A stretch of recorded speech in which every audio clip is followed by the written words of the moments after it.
Guys ये कहानी सुनने के बाद आपके रोंगटे खड़े हो जाएंगे। सर्द रात थी, वो 3 बजे की। हर तरफ कोहरा पसरा था, धुंध फैली थी और इतनी ठंड और अंधेरे के बीच कुछ भी नजर नहीं आ रहा था। तभी अचानक से एक गोली की आवाज आती है और एक सिपाही जो टावर पर चढ़कर निगरानी कर रहा था वो सीधा नीचे गिर जाता है। कुल 22 सिपाही थे जो बॉर्डर की रक्षा कर रहे थे, अब बच जाते हैं सिर्फ 21।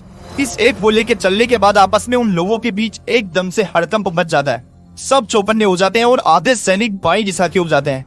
लेकिन दुश्मनों ने धोखे से वहां भी लैंड माइन बिछाए और कदम रखते ही आधे शहीद हो जाते हैं। अब बचे थे 11 सैनिक। इनमें से 2 गुट बनते हैं, एक 6 सैनिकों का और एक 5 सैनिकों का। वो लोग तुरंत बैकअप फोर्स को रिपोर्ट करते हैं, लेकिन बैकअप फोर्स को वहां पहाड़ों तक पहुंचने में कम से कम 3 घंटा लगने वाला था। अब चाहे ऐसे हो या वैसे, इन्हें अगले 3 घंटे तक तो खुद को कैसे भी जिंदा रखना होगा। बचे हुए सैनिक अपने 2 गुट बनाकर वहां से थोड़ा स्मार्ट वे में लड़ाई को अंजाम देते हैं और जहां वो अपने दुश्मन के कुछ विरोधियों को मार भी गिराते हैं। लेकिन तभी पता नहीं कहां से अचानक लेकिन आसमान से गोलियों की बरसात होने लगती है, जिसमें लगभग सारे के सारे सैनिक शहीद हो जाते हैं, सिर्फ एक सैनिक को छोड़कर जो तारों के बीच एक बक्से में छिपा ताक लगाए बैठा था। वो बहुत ज्यादा रो रहा था। लेकिन एक मिनट, वो एक फौजी है। वो रो रहा था लेकिन किसी डर से नहीं, बल्कि गुस्से और पागलपन से। कुछ ही मिनटों में जो उसने अपने इतने साथियों की लाश अपने नजरों के सामने देखी है, उससे वो पागल हो रहा था। गुस्से भरी लाल आंखें जिसमें डबल ताकत, बंदूक पूरी लोड करता हुआ वो बक्सा खुलकर बाहर निकलता है। तभी अचानक फिलहाल के लिए हम अपनी इस कहानी को यही रोकते हैं। इस फौजी का नाम है अमरनाथ सिंह और इसका इतिहास वाकई में अमर होने के साथ साथ पागलपन और जिद वाले रुतबे से कूट कूट कर भरा हुआ है। तो पहले एक झलक इसके पहले की कहानी पर डालेंगे कि ये आदमी कौन है और क्यों अब अकेले बचे रहने के बावजूद उन पहाड़ों के बीच उसकी हिम्मत नहीं डगमगाई और ना जाने आखिर में उसका क्या होगा। लेकिन सबसे पहले देते हैं कुछ सालों पहले की कहानी। सर्दियों के मौसम में जहाँ लोग अपने घरों से निकलने में खौफ खाते हैं, वहाँ एक लड़का सुबह के समय मैदान में ताबड़तोड़ दौड़ लगा रहा था। वो कांप रहा था, फिर भी दौड़ रहा था। वो गिर रहा था, फिर भी दौड़ रहा था। हर रोज सुबह 4 बजे से 1 मिनट की भी देरी से नहीं उठता वो और फिर अपनी 3 घंटे की ट्रेनिंग पूरी करता।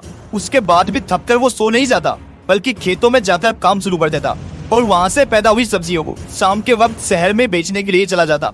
रात के 8 साढ़े 8 बजे तक वो अपनी निजी जिंदगी से एकदम फ्री हो जाता था। तब भी वो आराम नहीं करता, बल्कि पढ़ाई करने बैठता था और लगभग तब तक पढ़ता रहता जब तक उसकी आंख लगकर किताब उसके हाथ से छूटकर ना गिर जाए। एक दिन की बात है, सुबह के करीब 4:30 बज रहे थे जब रोज की तरह वो अपनी ट्रेनिंग के लिए मैदान में जा रहा था। तभी रास्ते में उसे एक घर दिखता है जहाँ से बड़ी अजीब अजीब सी आवाजें आ रही थी। एक परिवार चीख रहा था शायद। ये लड़का तुरंत उस घर की तरफ जाता है तो देखता है कि घर के पीछे की साइड की खिड़की खुली हुई है। वो वहाँ जाकर देखता है तो अंदर का नजारा एकदम साफ दिख रहा था। वो देखता है कि 3 लंबे और तगड़े लोग एक परिवार को बांध कर रखे हैं और पूरे घर को लूट रहे हैं। मतलब कि सुबह के 4:30 बजे डकैती चल रही थी। ये लड़का सिर्फ 17 साल का था। उस वक्त के लिए इसके पास एक नहीं बल्कि कई रास्ते थी। ये भाग भी सकता था, गांव वालों को बुलाकर ला भी सकता था, लेकिन इसे लगा कि गांव वाले कोई मदद नहीं करेंगे क्योंकि इस समय कोई रिस्क नहीं लेना चाहेगा। और बात रही अगर पुलिस की, तो पुलिस भी जब तक यकीन करके आएगी तब तक ये परिवार बर्बाद हो चुका होगा। इसलिए ऐसी स्थिति में ये बंदा खुद जाने का फैसला करता है। एक जामुन का पेड़ था जो उस घर के पीछे वाले दरवाजे से एकदम लगकर था। सबसे पहले वो लड़का उस पेड़ पर बड़े शातिर अंदाज में चढ़ता है और फिर उस घर के छत पर पहुंच जाता है। वो देखता है कि उस छत का दरवाजा तो खुला है। इसका मतलब वो डाकू भी बिल्कुल वहीं से अंदर गए हैं। उस समय वो बेखौफ था, लेकिन मन में एक हल्का शक जरूर से था कि अगर इन डाकुओं से लड़ते लड़ते उसे कोई गहरा झक मिल गया तो क्या होगा। लेकिन इस डर के दूसरी तरफ एक बहुत बड़ी शर्म भी थी कि अगर आज वो उस परिवार को उन डाकुओं से नहीं बचा पाया तो फिर क्या वो एक फौजी कहलाने के लायक होगा। क्या उसका फौजी बनने का सपना कभी पूरा हो सकता है या फिर कभी वो जिंदगी में खुद से नजरें मिला पाएगा। बस इसी वजह से वो अपने डर को भूलकर सीधा घर के बरामदे पर छलांग लगाता है और लाठी मारकर एक डाकू को बेहोश कर देता है।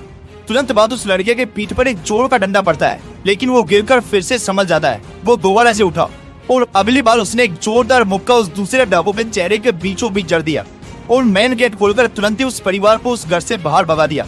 लेकिन अफसोस कि खुद नहीं बच पाया। वो घर में ही रहा जब तीसरा डाकू उसके सामने खड़ा था। वो कद में करीब 6.5 फुट का था और ये 5 फुट 8 इंच का सिर्फ एक 17 साल का लड़का था। उसने इस लड़के को बुरी तरह पीटा और एक समय बाद गला दबाकर जान से मारने की कोशिश भी की। लेकिन तभी बहुत सही मौके पर उस लड़के ने अपनी पूरी ताकत का इस्तेमाल किया और सेल्फ डिफेंस का स्टेप लेते हुए पास में पड़े डंडे से उस डाकू को बुरी तरह घायल कर दिया। उसने तुरंत समझदारी से काम लिया और तीनों डाकुओं को एक साथ पलंग में बांध दिया वो जख्मी पड़े थे और इस बात का उसने पूरा फायदा उठाया।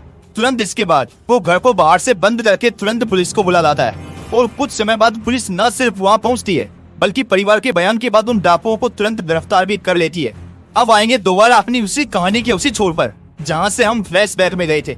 बस इस फ्लैशबैक में जाने का मकसद बस इतना था कि उस लड़के के साथ ऐसा पहले भी हो चुका है जहाँ वो इस डर के पार जाकर लोगों को बता चुका है और इस बार तो बारी देश की है। सामने कम से कम 35 दुश्मन सैनिक तैनात है उस फौजी को मारने के लिए, लेकिन उस फौजी का हौसला इतना बुलंद है कि उसे फिर भी कोई फर्क नहीं पड़ रहा। उसमें डर का एक कतरा भी मौजूद नहीं है।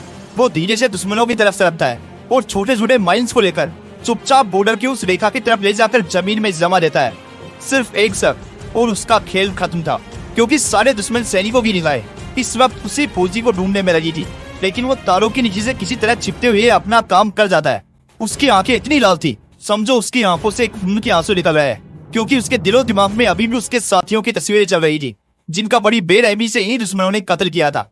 जैसे ही वो फौजी अपने मकसद में कामयाब होता है, वो तुरंत खड़ा होकर चिल्लाने लगता है ताकि दुश्मन उसे देख ले और उसको पकड़ने के लिए भागते हुए उसकी तरफ आए और माइंस पर कदम रखते ही राख हो जाए।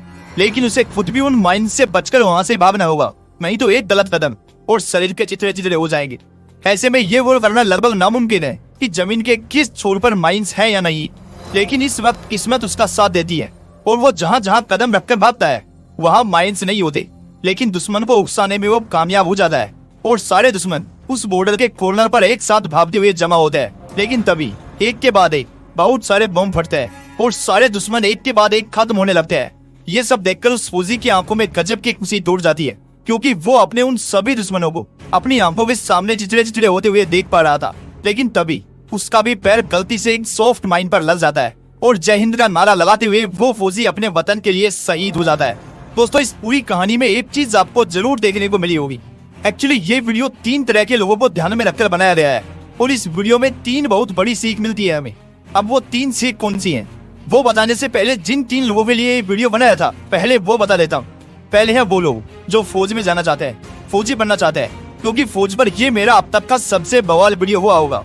दूसरे वो लोग जो अपने पागलपन को बहुत हल्के में लेते हैं, जिन्हें अपने आप पर बहुत कम भरोसा होता है। और तीसरे वो लोग जो डरते हैं, अपने हालात के सामने झुकते हैं। इन तीनों लोगों का चेहरा दिमाग में रखकर मैंने ये वीडियो तैयार किया है।